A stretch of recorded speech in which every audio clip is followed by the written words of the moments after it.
All right, next we're going to do a little fireside chat with Alan and Julianne. Alan is episode 100 from Riding Shotgun with Charlie. Alan brought me out to Bellevue, and I got to drive his Corvette around Bellevue, and I had to squeeze myself in and slide myself out, which was kind of fun.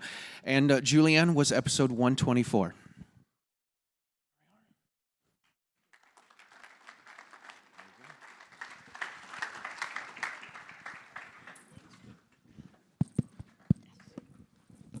Of course, we brought Ivy up as well.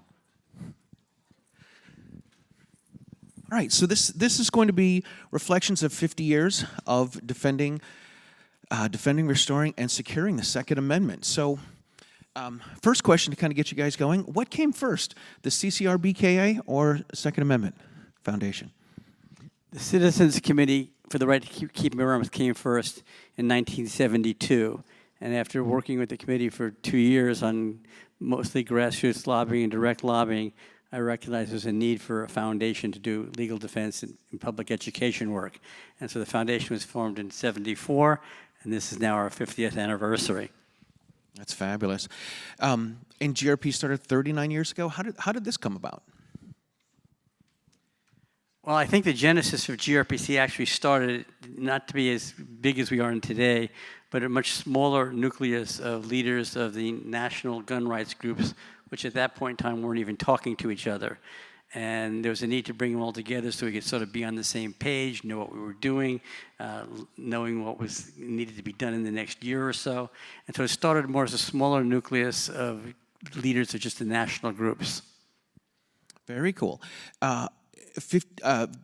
39 years of GRPC, what are some of your favorite places that you've been to, or maybe some of the favorite moments that you've had?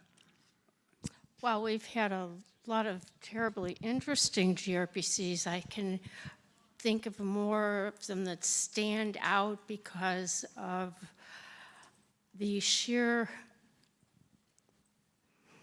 confusion.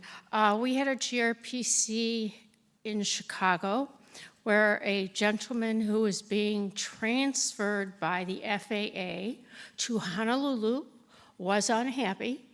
So he went to the FAA's main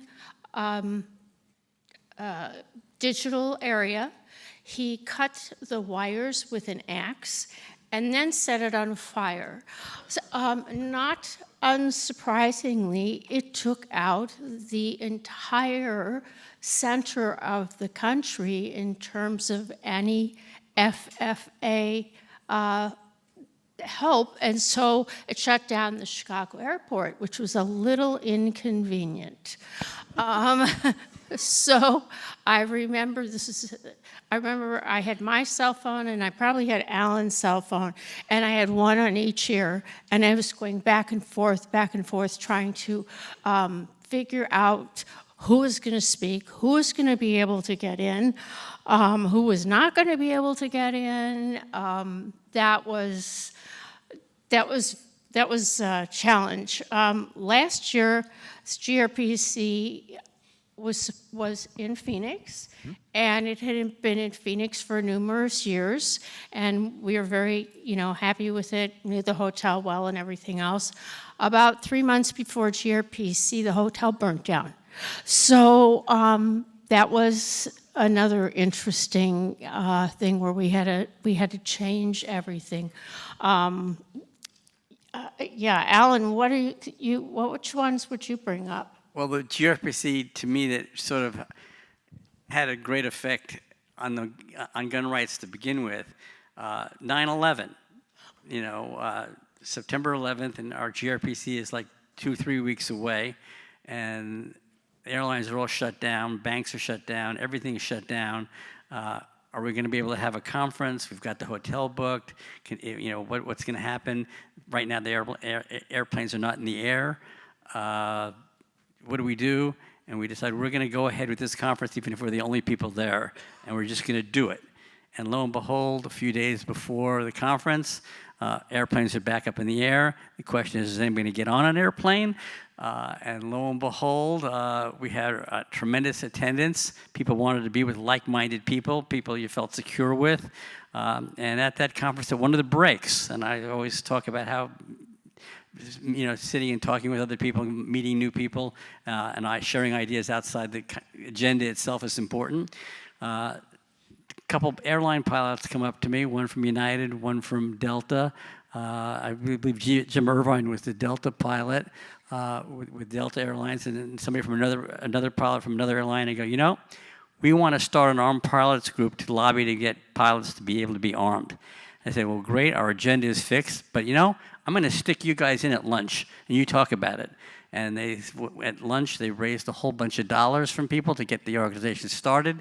The Armed Airline Pilots Association grew up and started at the GRPC, and lo and behold, today we have armed pilots. The pilots had been able to be armed, but because if you go back to all of the plane hijackings that took place in the Caribbean, but it had sort of fallen away, and there was really no mechanism for them to be certified. The thing that I remember about that GRPC is I remember the electric energy in our office. Every single badge had a red, white, and blue ribbon that had been added to it. We couldn't pick it was electric. The people who were there, it was electric. It was, our children did not want us to fly. They were a little concerned, but we said it would all be okay, and it was all okay. It was a very moving time. That GRPC was held in the Cincinnati area, but northern Kentucky, where the Cincinnati airport really was based. It was a very memorable GRPC. Very cool. To me, it makes sense to arm pilots, just like it makes sense to arm teachers. When we hop onto an airplane, our lives in the pilot's hand, regardless of whether or not they're carrying a gun. It's the same way with teachers. And I've been a teacher since the 1900s. When I talk with my teacher friends and I say, I let the teachers have some training, let them get a permit and carry, and let them train with the police, let them take the Faster Saves Lives courses. When you take your kids to school, some people drop their kids off at school at 7 o'clock in the morning and pick them up after 5 o'clock in the evening. Their kids' lives are in the teacher's hands all day long. Why not trust them with a firearm? I just wanted to change the subject on your hair. I just want to thank Julianne. This is the 39th GRPC, but the first 38, Julianne was in charge of making everything happen. And there wouldn't have been any GRPCs if it were not for Julianne. All right.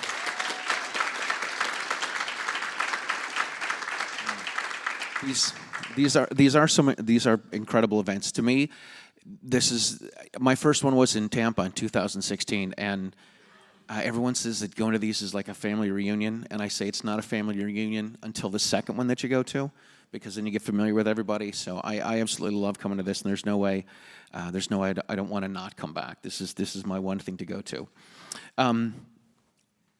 What are some of the biggest moments that you've had? Like, you've had the McDonald case. You've had so many cases over the years. I get asked that question a lot, and there have been so many big moments. It's really hard to say this is the big one, but there's one that means an awful lot to me personally. And I'm going to start with it, and then I'm going to give it to Julianne to talk about the part of the follow-up on it. But the McDonald versus Chicago case obviously was big for the movement, because without it, all these other lawsuits you see filing today couldn't be filed. It opened up, not only knocked out the Chicago gun ban, but incorporated the Second Amendment through the 14th, making it applicable to the states and cities, so we can go to federal court and challenge all these laws. But what really stands out to me is really important. Otis McDonald, the lead plaintiff, was an African-American man who grew up in dirt poor in Mississippi.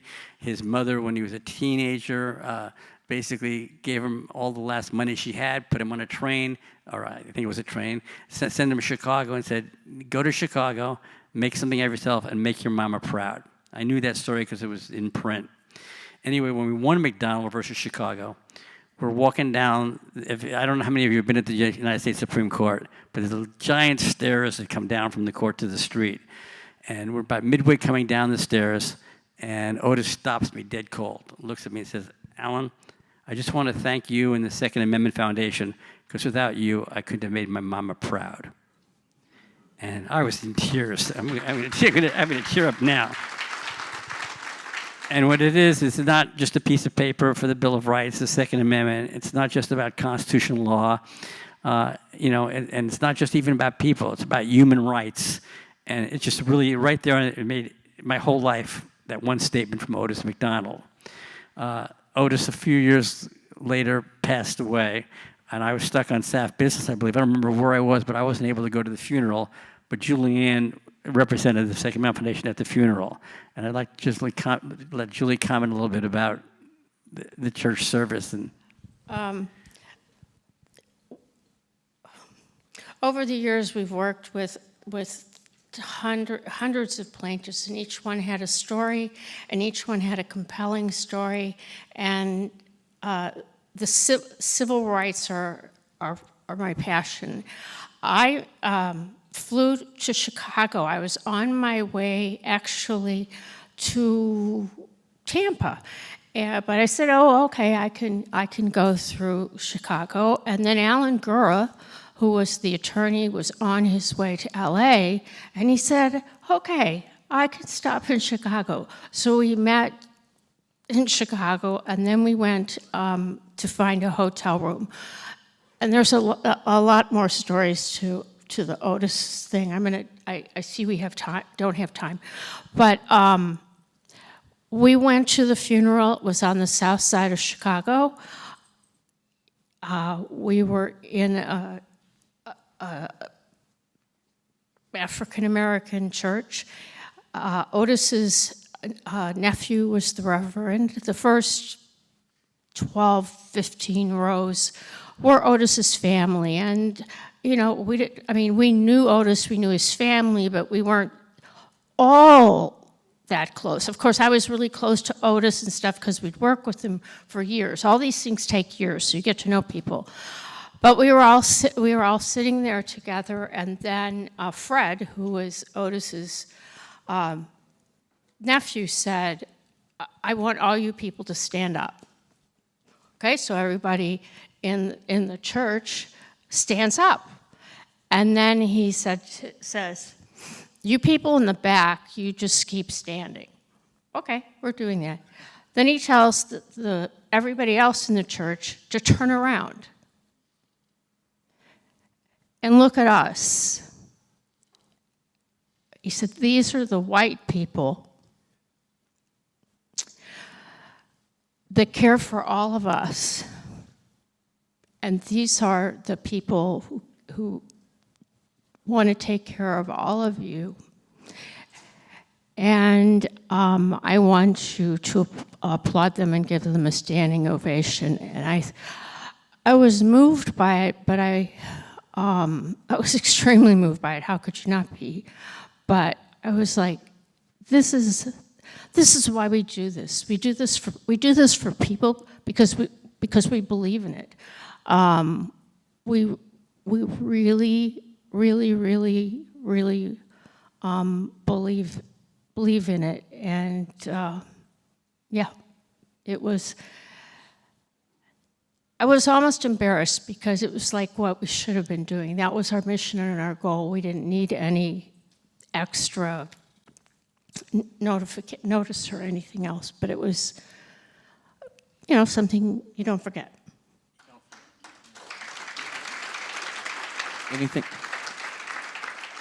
Anything else before we wrap things up here? No, I just say I think the important thing is the number of people we've touched and the advancement of our human freedom. And it's just been really important, and it's all you people that really deserve all the credit for it. Because without you, there would be no Gun Rights Policy Conference, there'd be no Second Amendment Foundation, there'd be no Citizens Committee with the right to keep and bear arms. So from the bottom of our hearts, we thank all of you. Excellent, thank you. All right, thank you very much. Thank you. Thank you.